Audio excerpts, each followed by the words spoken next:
नमस्कार आप सभी को। ये मेरे द्वारा मिट्टी की परिच्छेदिका का मॉडल तैयार किया गया था, जिसमें बच्चों ने इच्छा जाहिर की कि इसे समझाया भी जाए। तो मैंने आज ये मिट्टी की परिच्छेदिका का जो मॉडल तैयार किया है, इसे मैं आप लोगों को समझा रही हूँ। ये देखिए, ये रखने से इस तरह से स्पष्ट आपको मिट्टी के जो संस्तर हैं वो दिखाई देंगे। तो बच्चों, मिट्टी की परिच्छेदिका की जानकारी प्राप्त करने के लिए हम जहाँ सड़क, कुआं या फिर मकान की नींव है के लिए ज़मीन खोदा गया है, उस जगह का अवलोकन कर सकते हैं। तो वहाँ हमें इस तरह से संस्तर दिखाई देंगे। गहराई पर मिट्टी की अलग अलग परतें हमें दिखाई देंगी, जो कि गठन, रंग, मोटाई और स्पष्ट रूप से इसमें स्तर हमें दिखाई देंगे तथा इनकी रासायनिक संरचना भी भिन्न भिन्न होती है। इन्हीं परतों को हम संस्तर कहते हैं। तो मिट्टी की परिच्छेदिका में हमें 4 संस्तर दिखाई देते हैं: A0, A संस्तर, B संस्तर और C संस्तर।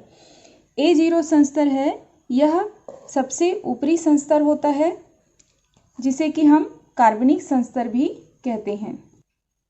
यह संस्तर जमीन पर पाए जाने वाली पत्तियों और जीव जंतुओं से प्राप्त जैविक पदार्थों के संचय दूसरे कार्बनिक पदार्थों से बनता है। इस परत में कार्बनिक पदार्थ के विघटन की क्रिया चलती रहती है और इसका रंग गहरा होता है। तो ये आपका A0 संस्तर है। इसके बाद दूसरा आता है A संस्तर। A संस्तर A0 के नीचे वाला संस्तर होता है, जिसमें कि केंचुए, कवक, जीवाणु और सूक्ष्म जीवों का वास स्थान होता है।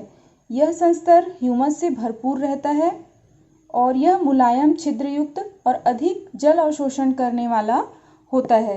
यह संस्तर, इसमें पोषक तत्वों की अधिकता होने के कारण यह कृषि की दृष्टि से उपयोगी होता है।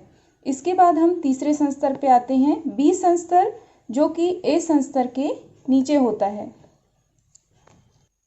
B संस्तर कम कार्बनिक पदार्थों वाला होता है और इसमें खनिज पदार्थों की अधिकता होती है, मतलब कि इसमें अधिक मात्रा में खनिज तत्व पाए जाते हैं। इसके बाद आता है आपका C संस्तर। यह सबसे निचला संस्तर होता है और इस संस्तर में चट्टानों के छोटे छोटे कण पाए जाते हैं और इसमें ह्यूमस नहीं पाया जाता है, परंतु खनिज पदार्थ इसमें पाए जाते हैं। इसकी ऊपरी परत में छोटे छोटे चूरे पाए जाते हैं पत्थरों के, और नीचे बड़ी बड़ी चट्टानें पाई जाती हैं। तो इस तरह से आप मिट्टी की परिच्छेदिका और उसके संस्तर के बारे में समझ सकते हैं। तो आप लोगों को मेरा ये वीडियो अच्छा लगेगा। आप इसे देखिए, पूरा समझिए और मेरे चैनल को लाइक, शेयर और सब्सक्राइब जरूर करिए। धन्यवाद।